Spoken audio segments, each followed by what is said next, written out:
നല്ല അധ്യാപകരെയൊക്കെ നിലനിർത്താൻ ഇന്ന് വളരെ പാടുള്ളൊരു കാലഘട്ടത്തിലാണ് നമ്മൾ ജീവിക്കുന്നത്. കാരണം വളരെ ടാലൻറ്റഡ് ആയിട്ടുള്ള അധ്യാപകരെയൊക്കെ സംബന്ധിച്ച് അവർക്കൊരു ഡിഗ്നിറ്റിയും റെസ്പെക്റ്റും സെൽഫ് എസ്റ്റീമും ഒന്നും കീപ്പ് ചെയ്യാൻ വയ്യാത്തടത്ത് അവർ നിൽക്കത്തില്ല.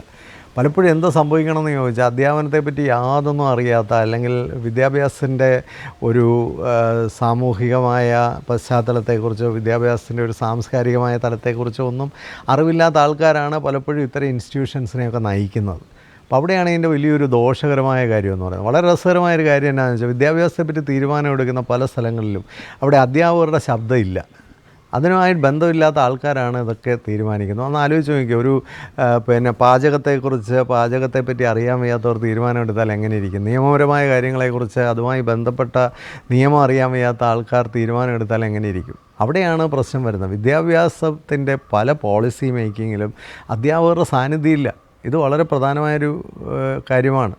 നമ്മൾ സ്കൂളുകളിലൊക്കെ എടുത്തു കഴിഞ്ഞാൽ സ്കൂളിൻ്റെ കരിക്കുലത്തിലായാലും അക്കാഡമിക് കാര്യങ്ങളിലായാലും ഒക്കെ തീരുമാനങ്ങൾ എടുക്കുന്നിടത്ത് അവിടുത്തെ ഏറ്റവും മികച്ച അധ്യാപകരെയും കൂടെ പാർട്ടിസിപ്പേറ്റ് ചെയ്യിക്കുമ്പോൾ they feel honoured, they feel great, they feel respected.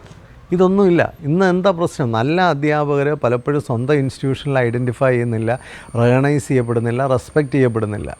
അവർ അങ്ങനെ വരുമ്പോൾ അവരവിടെ പിടിച്ച് നിൽക്കില്ല, അവർ പുറത്തേക്ക് പോകും. അങ്ങനെ നല്ല ടാലൻറ്റ് ഈ സമൂഹത്തിൽ വിദ്യാഭ്യാസ രംഗത്തു നിന്ന് ഇല്ലാതായിക്കൊണ്ടിരിക്കുന്നു. പലപ്പോഴും വിദ്യാഭ്യാസ കേന്ദ്രങ്ങളെല്ലാം അവസാനം അടിഞ്ഞുകൂടുന്ന ഇത്തിളുകളാണ്. സ്വന്തമായി നിൽക്കാൻ കഴിയാത്ത, ഡിഗ്നിറ്റി ഇല്ലാത്ത, റെസ്പെക്റ്റ് ഇല്ലാത്ത ഇത്തിളുകളെല്ലാം പിടിച്ച് തൂങ്ങിക്കിടക്കുകയും നല്ലതെല്ലാം രക്ഷപ്പെട്ട് അവർ വേറെ മേഖലയിലേക്ക് പോവാണ്. ഈ അടുത്തിടെ ഞാൻ കണ്ട ഒരു മികച്ച അധ്യാപകനായിരുന്നു. അദ്ദേഹം ഒരു പബ്ലിഷിംഗ് കമ്പനിയുടെ മാനേജറായിട്ട് അദ്ദേഹം ജോലിയിൽ കയറി. ഞാൻ ആലോചിക്കുകയായിരുന്നു, എന്ത് വലിയ നഷ്ടമാണ്. പബ്ലിഷിംഗ് കമ്പനിയുടെ മാനേജരാകാൻ നമുക്ക് ആവശ്യം പോലെ ആൾക്കാരെ കിട്ടും.